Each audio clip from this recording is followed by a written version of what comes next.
Hey everybody, Josh Sigurdson, World Alternative Media here, and of course we're joined by author and economic analyst here, I'm John Sneisen, and today we're going to go further into the housing market and mainly into Chicago, which of course we know is one of the most centralized, overtaxed, overregulated, it's a cesspool of socialism, I would say. And it's unfortunate because there's a lot of people that live in Chicago that don't want to be in poverty, don't want to lose their money, don't want to be in debt, don't want to be completely controlled like sheep to the slaughter. But anyway, the fact of the matter is government is really big in Illinois, mainly Chicago. And looking at this Fox Business article, it says, Chicago leads U.S. in underwater homes. The U.S. housing market has been on the rebound in the aftermath of the 2008 financial crisis, but one major city has thousands of homes that remain underwater. A recent report from the real estate website Zillow shows Chicago leading the country with 254,000 homes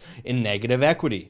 20% of the 250,000 people with underwater mortgages owe double the current value of the home. Los Angeles, the only other U.S. metro area bigger than Chicago, had 74,000 underwater homes, while San Francisco had 20,000. Cities that were hardest hit by the housing crisis have rebounded, so they say. Less than 10% of homes in Las Vegas are underwater, and Miami has an underwater rate of 8.7%. The appreciation of home values in the Chicago area has decreased over the years, in part by crime, unfunded pensions, and taxes. So kind of like what we went into at the very beginning is the fact that there is a massive centralization crisis that stems from that centralization, the manipulation, that government control over the cities, over the states, over the federal locales, over the individual, with these massive regulations, massive taxes, these pension schemes that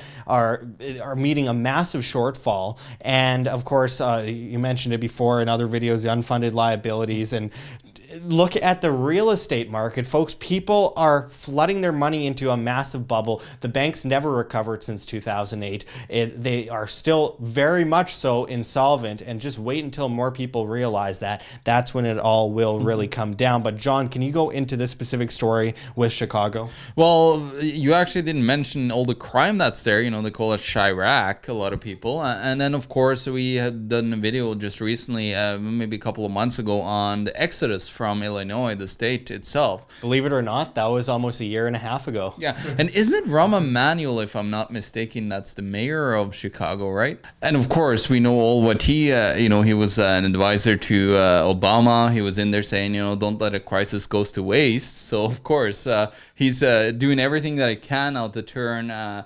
Chicago into Venezuela and Caracas. That's what he's trying to do. And he's talking about, I found it so funny, I heard some comments how he was talking about all the gun violence that was there because all the strict gun laws. Well, he said, oh no, guns are coming from outside, from all the other states around. That's why we have such gun prices. Test that theory out, folks. Go, if you live in Illinois, try and buy a gun outside of Illinois. Those gun show loopholes are complete nonsense. I've never heard of anyone actually being able to do that. However, with prohibition laws in place and everything, it's very easy to get things on the black market no matter where you are. So that, I mean, if anything, that might be where it's all coming from. Well, yeah, it's criminals, Josh. That's what it is. And what criminals cares about the government? No, they don't. They never cared about the government. So putting any laws in, it just shows how much of a failure Chicago has become. And of course, Chicago, when you look at the numbers and the rates here from the actual Zillow article that they mentioned in the Fox Business News here, it talks about how, many people are underwater and negative equity and so on. And it's pretty crazy, Josh. When we look at this, if you take a look at Chicago, it has, of course, a 15.5 in negative equity rate. But then it has 20% underwater owners, which has 200% that they owe the actual physical value of the house. That's crazy.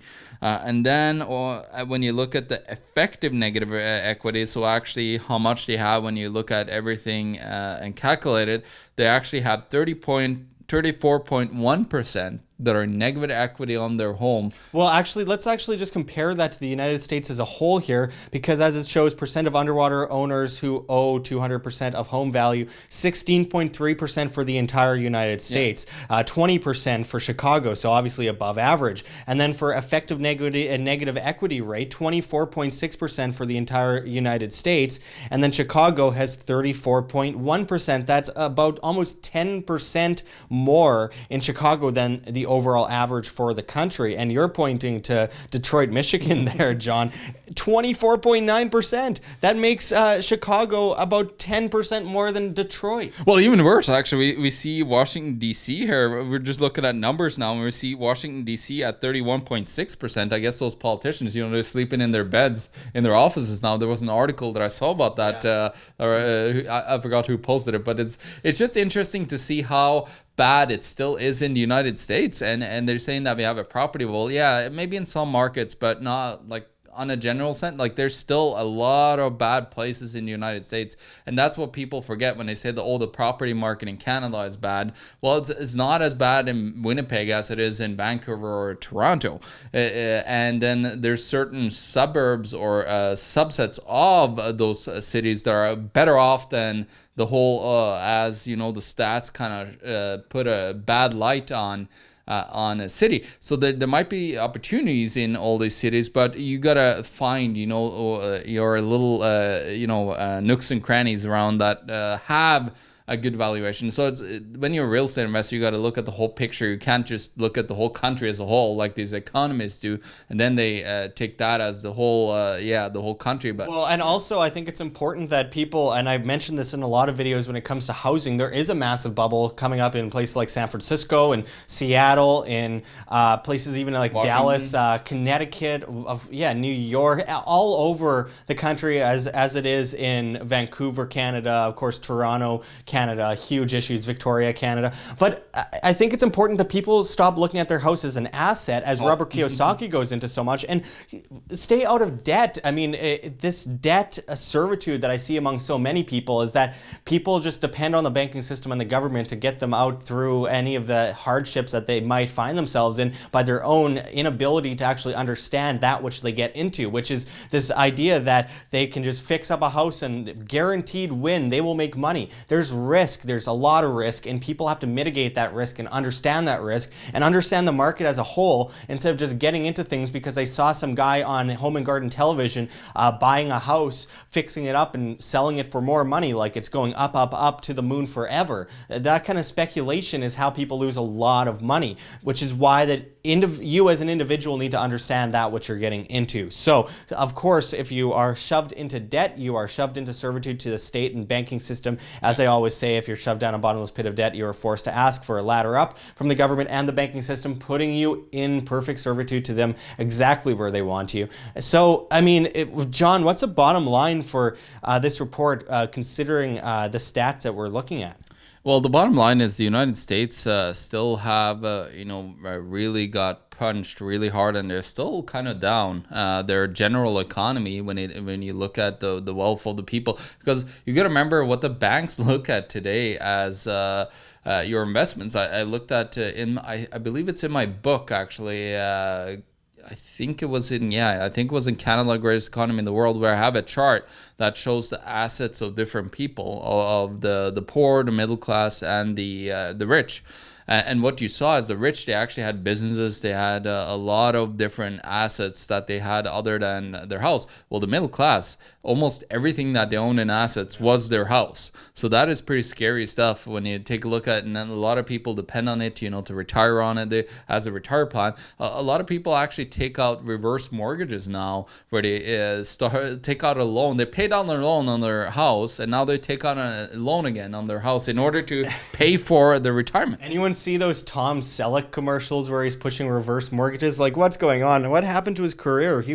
Anyway. So, it's getting really bad. People have to look towards self-sustainability, financial responsibility, for that is a hallmark of freedom itself. Look at gold, silver, fundamentally valuable cryptocurrencies. Make sure to do your own due diligence. This is our opinion, not investment advice. Be very careful if you're getting into real estate. There are ways to go about it. There are ways not to go about it. But first of all, education is key. understand what you are getting into, or else, it could be your downfall. You could luck out, make a whole bunch of money, but more likely than not, it's going to be your downfall if you don't understand the market you get into. Well, yeah, these banks have been lending money to everybody, and they've been literally like doing like this in electronic money, having $100 bills. Think about that, but just in electronic money that they spit out to everybody because of money has been so cheap. They've been lending it out everywhere, and the borrowers have been destroyed completely by this whole, system that they created, the fractional reserve banking system. And the banks are not liable because they could just print money out of thin air, and that's their scheme. And then they make those little interests and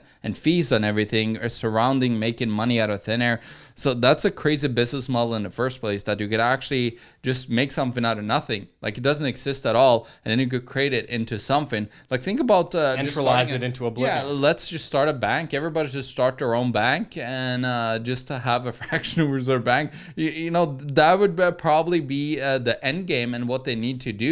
So they probably need every single person to start their own bank and fractionally start to lend to themselves in order to prop this system up. I think that's going to be the end game of what Powell, that's current Fed head now, has to do in order to save the economy. Yeah, you mean money does grow on trees? I mean, the more they prop it up, the worse it's going to be when it falls. So let it fall sooner than later, and be prepared as individuals, break free from your dependence on banks and government, and be able to understand this information so you can be the change you wish to see, rather than be dependent on those that are dependent on your dependence. Anyway, thanks for going into this with us, John. And until next time, this is Josh Sigurdson and John Sneisen signing out from World Alternative Media. Find the truth, be the change. Like what you see here, WAM? Don't forget to check the links below. GoFundMe, Patreon. We can't do it without you. Any donation is very much appreciated, especially as we are so overwhelmingly demonetized and censored by YouTube, as the ADL comes in and flags all of our content as hate speech. Also, check our Bitcoin address in the description as well as on the screen for you to scan if you please. And also find us at steemit.com at Josh Sigurdson, the future of social media, where you get paid in the upvote of your post in Steem, the cryptocurrency. And also find us at the Red Pill Expo, which we have a reference link for below in the description and the comments as well. Hosted by G. Edward Griffin. Amazing speakers coming out to speak this year. Don't miss it. It's in Spokane, Washington, June 21st to 23rd. We hope to see you there. But until next time, this is Josh Sigurdson signing out from World Alternative Media. Find the truth, be the change.